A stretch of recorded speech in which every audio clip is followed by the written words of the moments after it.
Hi there guys, welcome back to my page, Lord Prehistoric Experiences.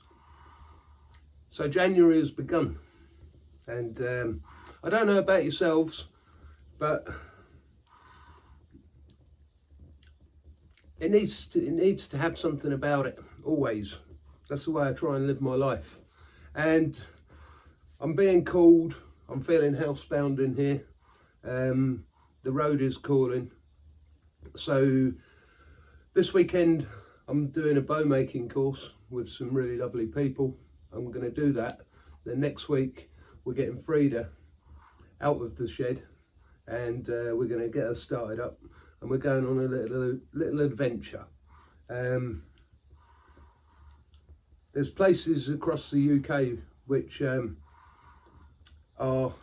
quite hard to find sometimes, like little secret hidden gems, and I've been doing some exploring, so I'm going to be taking you off into the mountains and we're going to find a cave to spend the night in. And well, so that's something to look forward to. But also between now and then I've got other jobs going on, and for example one of the jobs I've got is the beginning of the making and the tanning of a big red deer skin which I've got outside, and I need to go and explore it with this bone and see what condition it's in. So if you fancy that, then follow me out. So I've just pulled the skin out of a solution which it's been swimming in for about 2 weeks, which was a solution of lye, which is hardwood ash from the fire, plain water.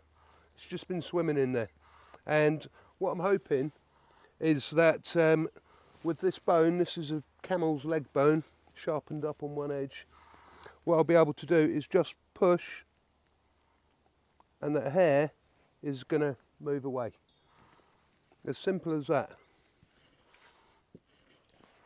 What that's going to give me, it's going to give me the opportunity to leave something known as the grain intact.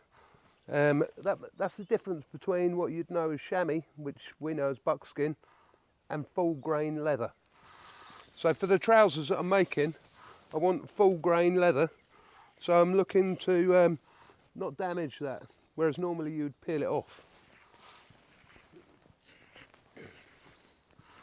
It's a long process, and I'm going to do some short drop-ins, but also make a video up so that you can actually see the whole process from start to finish.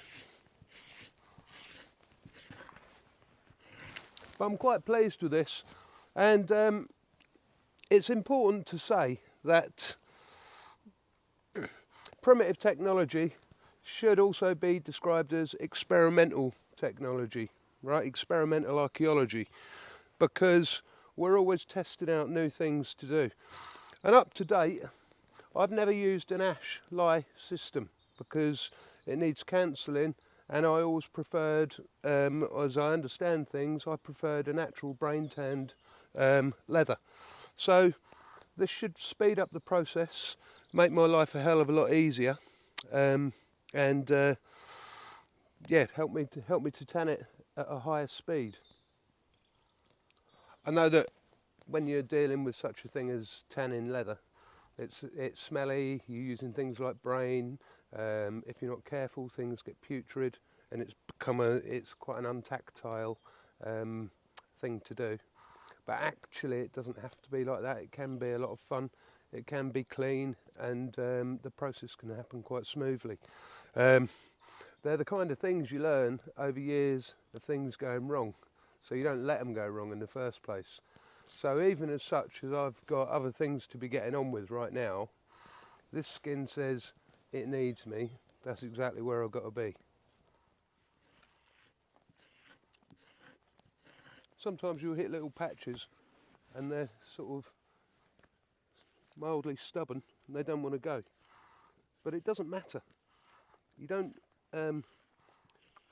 have to worry about it, because every time you go across it, you kind of leave a memory of the fact that you've been there, and you can come back to it, and it will become easier just because you've actually been there once.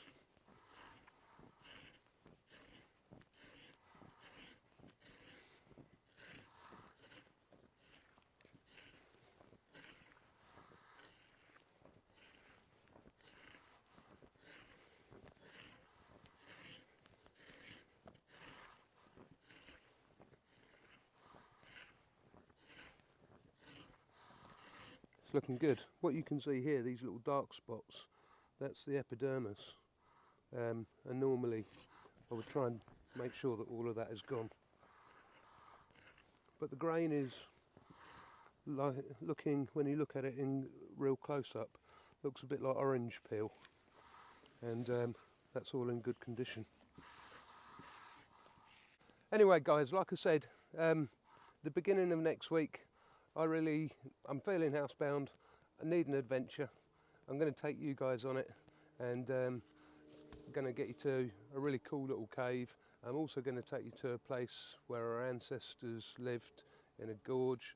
But we'll leave all the details for that for next week, and look forward to sharing it with you. Hope you have a great weekend. I hope I do, because I've got 5 bows to make. But anyway, whatever you're up to, take care. Cheers for tuning in.